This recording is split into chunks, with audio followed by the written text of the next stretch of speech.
বিসমিল্লাহির রহমানির রহিম। 16টি বছর ধরে মঞ্চে যে পরিমাণ জুলুমগুলো করা হয়েছে, আমরা মঞ্চে উঠি, নেতাগুলো সব চেয়ার দখল করে কানে কানে বলে দিয়ে যায়, হুজুর থানায় বলে আসছি। আগে থানার হুমকি দেখায়, এরপরে বলে হুজুর এমন ওয়াজ করবেন, সে ওয়াজটা হবে হলো আকাশের আর কবরের। দুনিয়ার কোনো ওয়াজ করতে পারবে না, দুনিয়া আমরা দেখে নেব, দুনিয়া দেখবে ওরা, আর আমাদের ডিপার্টমেন্ট হলো আকাশ আর কি মাটি। এরকম করে করে জুলুম নির্যাতন করা হয়েছে। 2010 সালে আমার পাশে যিনি বসে আছেন, ওনারা তো জীবন্ত সাক্ষী, অনেক কিছুর সাক্ষী তারা। 2010 সালের 10 এবং 11 ফেব্রুয়ারি পাবনার মাটিতে আল্লামা সাইদ রাহিমাহুল্লাহর শেষ সফর। উনি ফেব্রুয়ারিতে মাহফিল করে গেলেন, 26শে জুন আমার সঙ্গে ঢাকায় তার শেষ কথা, শেষ সাক্ষাৎ। 30শে জুন তাকে গ্রেফতার করা হলো। 13টি বছর এই জাতিকে যদি তিনি কোরআনের আলোচনা উপহার দিতে পারতেন, জাতির চরিত্র আজকে কোথায় যেত?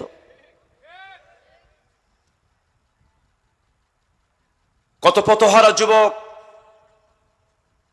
বা মানবদ্ধ সন্তান তার বক্তৃতা শুনে বাপমার অনুগত হয়েছে, অস্ত্রের ঝনঝনিনীর রাজনীতি ছেড়ে দিয়ে ইসলামের রাজনীতি শুরু করেছে।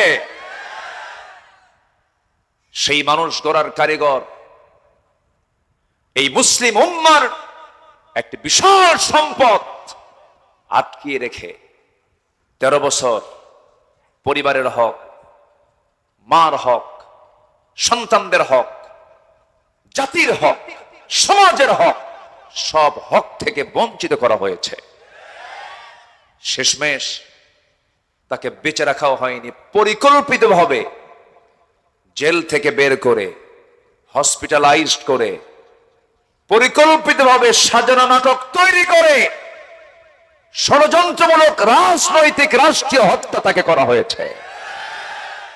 সব গোমর ফাঁস হয়ে যাবে, উন্মোচন হবে সবকিছু ওই ডাক্তারকে ধরতে পারলে।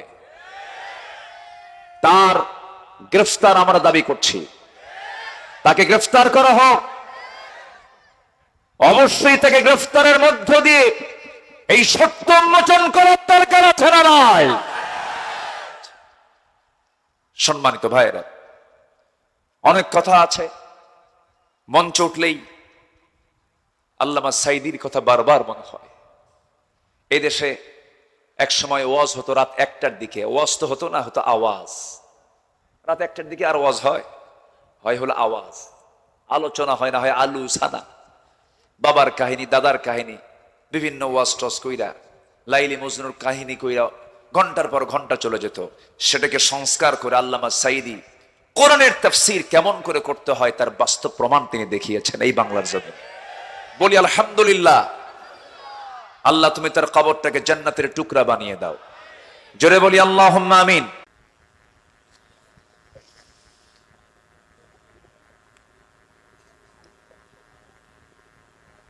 দেশের উত্তরাঞ্চলের পাবনা জেলার আটঘরিয়া উপজেলার কদিম বগদি গোরস্থান মাহফিল পরিচালনা কমিটি কর্তৃক আয়োজিত বাৎসরিক ইসলামী জালসা 2024 সেপ্টেম্বরে আয়োজিত আজকের এই মহৎ আয়োজনের সম্মানিত সুযোগ্য সভাপতি উস্তাজুল আসাতিজা, বয়োবৃদ্ধ জ্ঞানবৃদ্ধ, প্রথিতযশা আলেমে দ্বীন, ঐতিহ্যবাহী পুষ্পপাড়া কামিল মাদ্রাসার অনারেবল এক্স প্রিন্সিপাল, কদিম বগদি গোরস্থান কমিটির সুযোগ্য সভাপতি মুহতারাম মাওলানা আব্দুল হাই বাচ্চু সাহেব, আজকের মাহফিলের বরেণ্য পরিচালক জনাব জিল্লুর রহমান, তত্ত্বাবধায়ক জনাব আতাউর রহমান রানা সাহেব, আমার বামে বসে আছেন নন্দিত আলেমে দ্বীন, ইসলামী আন্দোলনের অন্যতম সিপাহ সালার, অকুতভয় সৈনিক, নির্যাতিত মজলুম জননেতা জনাব মুহতারাম মাওলানা আব্দুর রহিম হাফিজাহুল্লাহ, উপস্থিত হাজরাত উলামায়ে কেরাম, ফদলায়ে ইজাম, সুশীল সমাজ, জাতির শ্রেষ্ঠ সন্তান, শিক্ষক মণ্ডলী, জাতির বিবেক, সাংবাদিক বৃন্দ, সামনে উপস্থিত দূরে কাছের বিভিন্ন স্থান থেকে ছুটে আসা কালেমার ঝান্ডাবাহী, তাওহীদের পতাকাবাহী, দ্বীন ইসলামের নরসারদুল বীর মুজাহিদ, প্রাণ প্রিয় সম্মানিত দ্বীনী ভাইরা, আড়ালে বসে আছেন শ্রদ্ধেয়া সম্মানিতা মা বোনেরা, আলোচনার সূচনায় আনুষ্ঠানিকতার মধ্য দিয়ে আমার পক্ষ থেকে আবারও দিল খোলা সালাম, আসসালামু আলাইকুম ওয়া রাহমাতুল্লাহি ওয়া বারাকাতুহু। সবাই কেমন আছেন? আমাকেও প্রশ্ন করেছেন। আল্লাহ তাআলা আমাকে আপনার মতোই আপনার কাতারেই রেখেছেন, বলছি আলহামদুলিল্লাহ। আমি জেনারেটর কর্তৃপক্ষকে বলবো, এই মেশিনটা কি বন্ধ রাখা যায় না? কিন্তু ভোল্টেজ তো নাই, কিন্তু কথা বলছে এখন দুজন, মেশিনও কথা কয়, আমিও কথা কই, দুই আওয়াজে একটা সৌন্দর্যের পতন হয়ে যাচ্ছে, ঠিক তো কিছুই নাই। তো এই জন্য আমি চাচ্ছিলাম যে ওটাকে অফ রাখলেই ভালো হয়, আমার মনে হয় ঠিক হয়ে যাবে। আর মেশিনটা এখানে সেটিংটা এখানে করা ঠিক হয়নি, এটা দরকার ছিল কোন একটা ওয়ালের পাশে দূরে, যেন শ্রোতা এবং বক্তার কানে যেন মেশিনের যেন কোনো আওয়াজ না আসে। এটা খুব গুরুত্বপূর্ণ লক্ষণীয় একটা দিক ছিল, এটা একটু খেয়াল করার, হ্যাঁ একটু খেয়াল করে আমার মনে হয়।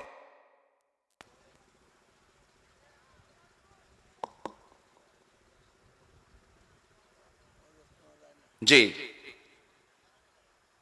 সম্মানিত হাজির, দেখুন তো একটা নীরব পরিবেশ। জি মহান রব্বুল আলামিনের শুকরিয়া যে আমরা আসতে পেরেছি, গতবার আসতে দেয়নি, এবার আসতে পেরেছি। আলহামদুলিল্লাহ বলবেন না? জোরে বলুন আলহামদুলিল্লাহ। যারা আসতে দেয়নি তারা কোথায়?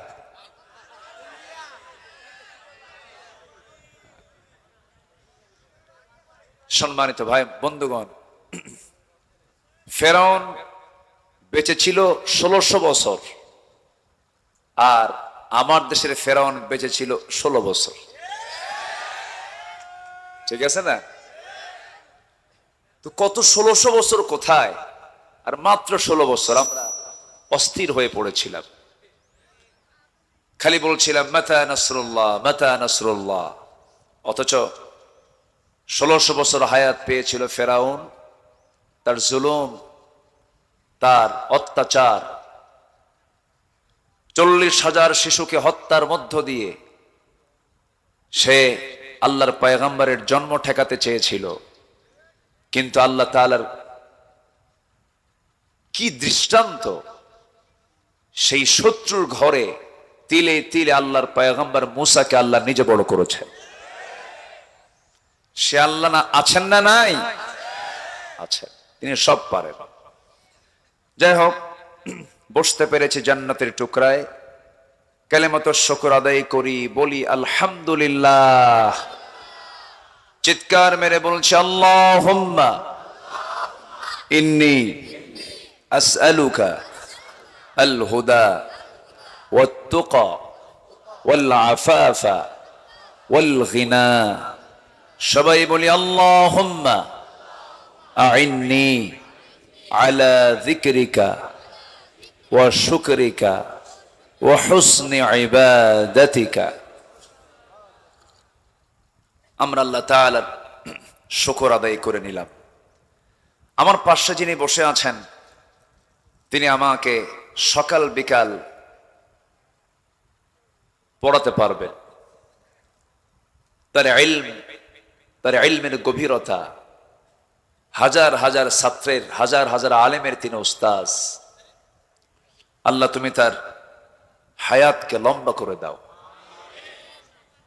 বুড়া মানুষ বাঁচার দরকার আছে না নাই? আসতে বললেন যে, না ভেজাল মনে হয়। বুড়ো আছে যেখানে বরকত আছে সেখানে বুড়োদের থাকা দরকার আছে। পুরাতন চাউল ও এলাকায় কথা আছে। আচ্ছা, যাক, আলহামদুলিল্লাহ। সম্মানিত হাজিরিন, আমি ঢাকা থেকে যখন আসছিলাম প্রচুর বৃষ্টি, যমুনা ব্রিজও বৃষ্টি, রোডে আসছি রোডেও বৃষ্টি। হঠাৎ করে আমি বোয়ালিয়া পার হয়ে দেখি মাটি শুকনা। তো ভাবলাম কি যে আছে নসিবে। আল্লাহকে বললাম, আল্লাহ কোরআন শোনার জন্য তুমি একটা ব্যবস্থা করে দাও। আল্লাহ আমাদের জন্য সহজ করে দিয়েছেন, বলি আলহামদুলিল্লাহ। সম্মানিত হাজিরিন, আমি আমার অভ্যাস অনুযায়ী কোরআনে কারীমের গুরুত্বপূর্ণ একটি সূরা, যে সূরাটার নাম আল্লাহ তাআলা দিয়েছেন সূরাতুল কাহাফ। সূরাতুল কাহাফ থেকে আমি শেষের 4টা আয়াতে কারিমা তেলাওয়াত করেছি। যদি কোনো বান্দা সূরাতুল কাহাফ প্রতি জুমাবারে পড়ে, এই দুনিয়া থেকে আসমান পর্যন্ত ওই বান্দার জন্য আল্লাহ তাআলা নূর দিয়ে মুনাফফার করে দেন, এবং বড় বড় ফিতনা থেকে, এমনকি দাজ্জালের ফিতনা থেকে আল্লাহ তাআলা তাকে রেহাই দিবেন, যে বান্দা এই সূরাতুল কাহাফের এই আমলটা করবে।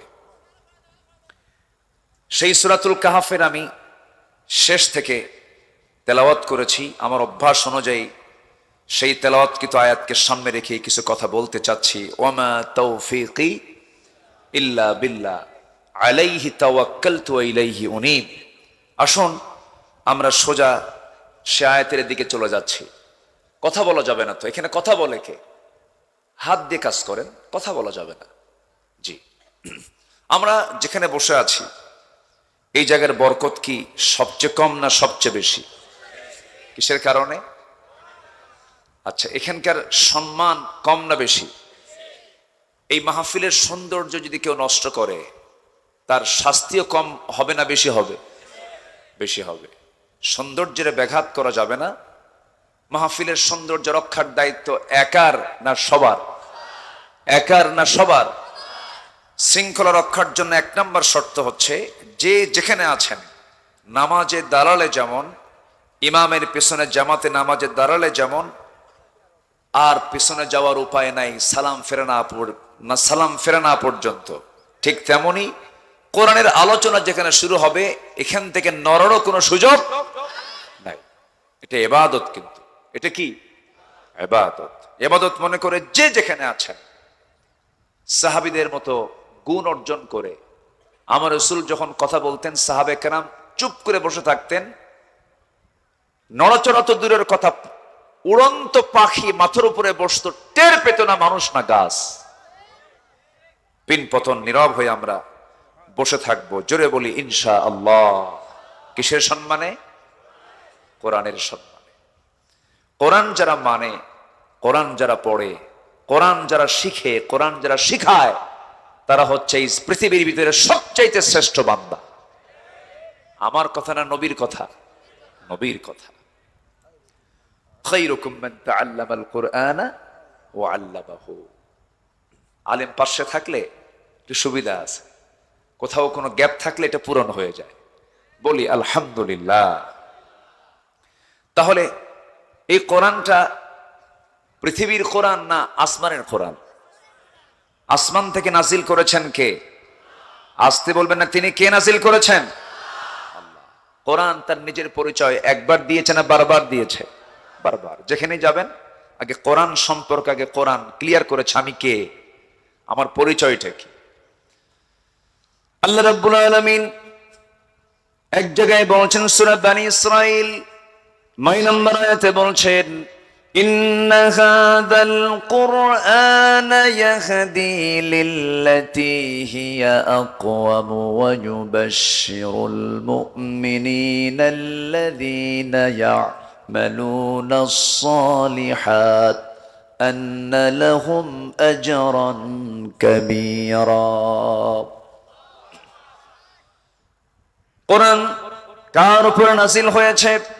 কোরআন তাও জানিয়ে দিচ্ছে, আলহামদুলিল্লাহিল্লাযী আনজালা আলা আবদিহিল কিতাব ওয়া লাম ইয়াজআল লাহু ইওয়াজা। জোরে বলুন আল্লাহু আকবার।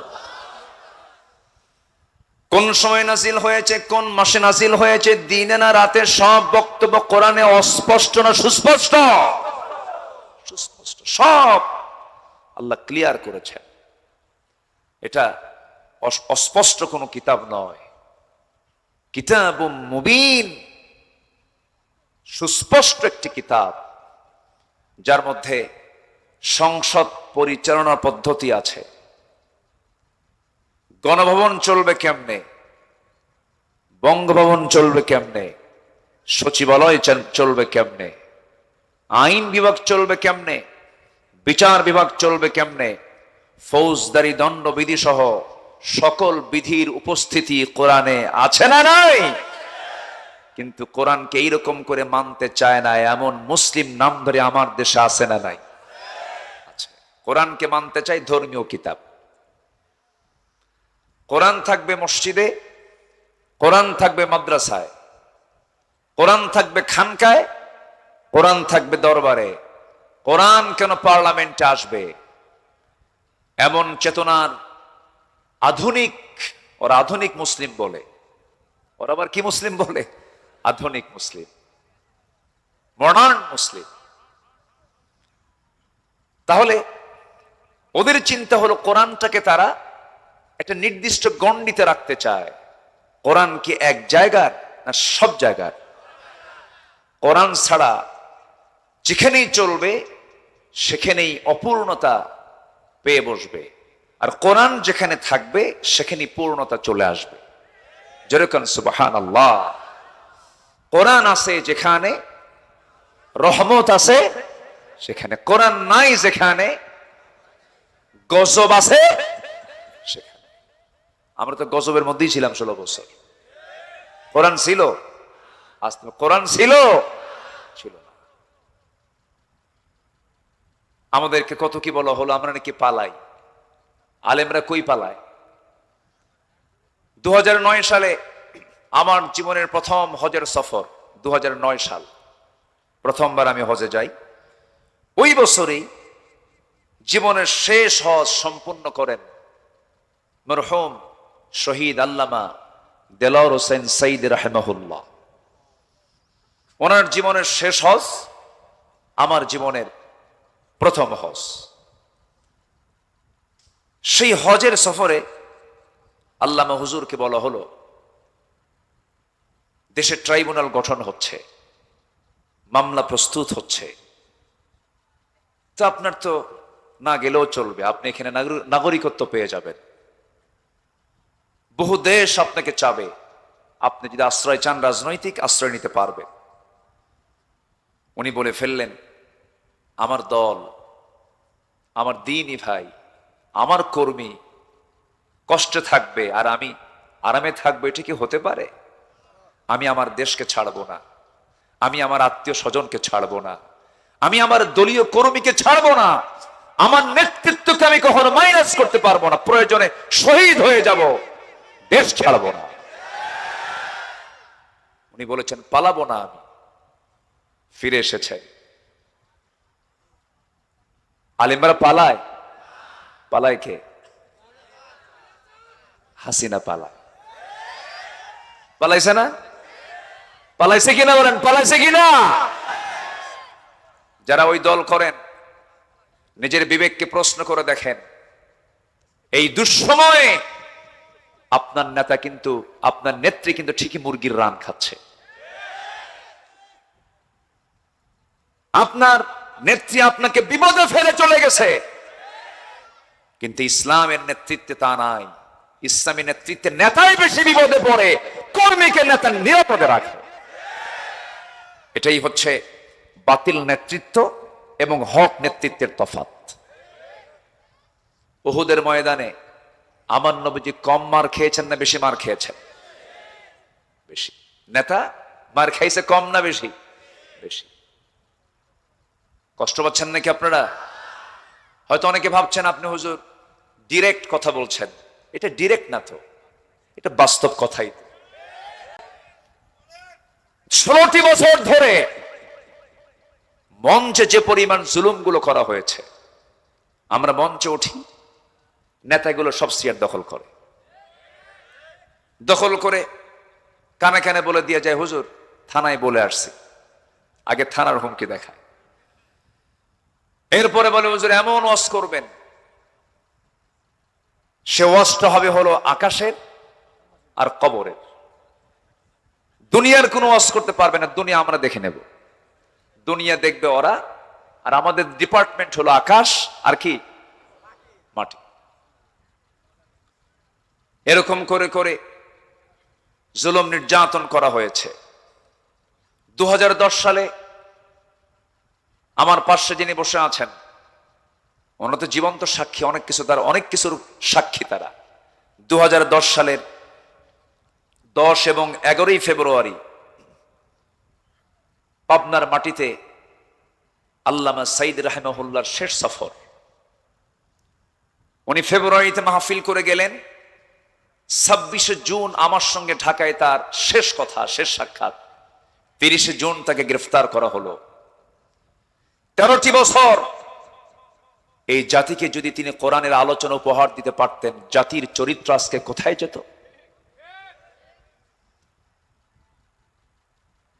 কত পথহারা যুবক বাবা মার অবদ্ধ সন্তান তার বক্তৃতা শুনে বাপমার অনুগত হয়েছে, অস্ত্রের ঝনঝনিনীর রাজনীতি ছেড়ে দিয়ে ইসলামের রাজনীতি শুরু করেছে। সেই মানুষ গড়ার কারিগর এই মুসলিম উম্মার একটি বিশাল সম্পদ আটকিয়ে রেখে 13 বছর পরিবারের হক, মার হক, সন্তানদের হক, জাতির হক, সমাজের হক, সব হক থেকে বঞ্চিত করা হয়েছে। শেষমেশ তাকে বেঁচে রাখাও হয়নি, পরিকল্পিতভাবে জেল থেকে বের করে হসপিটালাইজড করে পরিকল্পিতভাবে সাজানো নাটক তৈরি করে ষড়যন্ত্রমূলক রাজনৈতিক রাষ্ট্রীয় হত্যা তাকে করা হয়েছে। সব গোমর ফাঁস হয়ে যাবে, উন্মোচন হবে সবকিছু ওই ডাক্তারকে ধরতে পারলে। তার গ্রেফতার আমরা দাবি করছি, তাকে গ্রেফতার করা হোক। অবশ্যই তাকে গ্রেফতারের মধ্য দিয়ে এই সত্য উন্মোচন করার দরকার আছে না নাই? সম্মানিত ভাইয়েরা, অনেক কথা আছে, মঞ্চ উঠলেই আল্লামা সাইদির কথা বারবার মনে হয়। এই দেশে এক সময় ওয়াজ হতো রাত 1টার দিকে, ওয়াজ তো হতো না, হতো আওয়াজ। রাত 1টার দিকে আর ওয়াজ হয় হলো আওয়াজ, আলোচনা হয় না, হয় আলু সাদা, বাবার কাহিনী, দাদার কাহিনী, বিভিন্ন ওয়াজ টস কইরা, লাইলি মজনুর কাহিনী কইরা ঘন্টার পর ঘন্টা চলে যেত। সেটাকে সংস্কার করে আল্লামা সাইদি কোরআনের তাফসীর কেমন করে করতে হয় তার বাস্তব প্রমাণ তিনি দেখিয়েছেন এই বাংলার জমিনে। বলি আলহামদুলিল্লাহ। আল্লাহ তুমি তার কবরটাকে জান্নাতের টুকরা বানিয়ে দাও। জোরে বলি আল্লাহুম্মা আমিন। 2010 সালে তার শেষ সফর। 11তে আল্লাহ তাআলা এই অধম, এই নগণ্য, যোগ্যতা নাই এই নগণ্য গোলামকে আমান ট্রাস্টে আল্লাহ তাআলা কবুল করলেন। আসলাম আপনাদের আমান ট্রাস্টে। 11 দারুল আমান ট্রাস্ট। 11, 2011, 12, 13, 14, 4 বছর, 3, 4, 12, 12টা পর্বেও সকালে মহিলা সমাবেশ, 2 দিন রাতের মাহফিল। এই মাহফিলটা আল্লাহ তাআলা আমাকে দিয়ে করালেন। 14 সালের শেষের দিকে মাহফিলে হামলা করা হলো। একটা মাহফিলে অস্ত্রের ঝনঝনানি প্রকাশ হলো, আমাকে লক্ষ্য করে গুলিও ছোড়া হলো। শেষমেশ আমাকে হামলা করলো, মঞ্চে আগুন ধরাইয়া দিল। শেষে আমি শুনি 3 দিন পর আমি হলাম 1 নম্বর আসামি। কোথায় তারা? আজকে পাবনার সেই সন্ত্রাসীগুলো কোথায়? ঠিক কিনা? এই সমস্ত আচরণকে আল্লাহর ওলি করে না, সন্ত্রাসরা করে। কোথায় তারা? আল্লাহ নাই? আসতে বলবেন না, আল্লাহ আছেন না? নাই। কোরআন থেকে আমরা শুনবো কথা, কার গায়ে লাগলো এটা আমাদের দেখার তো কোনো বিষয় নয়। যার গায়ে লাগবে তার সমস্যা, ঠিক কিনা? কোরআন শুনে যদি কারো গায়ে লাগে তাহলে ভাবতে হবে ওর সমস্যা, কোরআনের সমস্যা নয় এটা। কিন্তু ওদের কাছে মনে হয়েছে কোরআনেরই সমস্যা। এই জন্য তারা কোরআনকে অচল করতে চেয়েছিল। অচল করতে নিয়ে এমন অচল হয়েছে ওরা, খুঁজেও পাওয়া যাচ্ছে না, ঠিক কিনা? তবে আমাদেরকে ব্যক্তিগত মান উন্নয়ন করতে হবে। জাতিগত হিসাবে আমার দেশের মানুষ সত্য কথা বেশি বলে না মিথ্যা কথা বেশি বলে? খুব ভালো চরিত্র না? আস্তে কয় ভালো চরিত্র।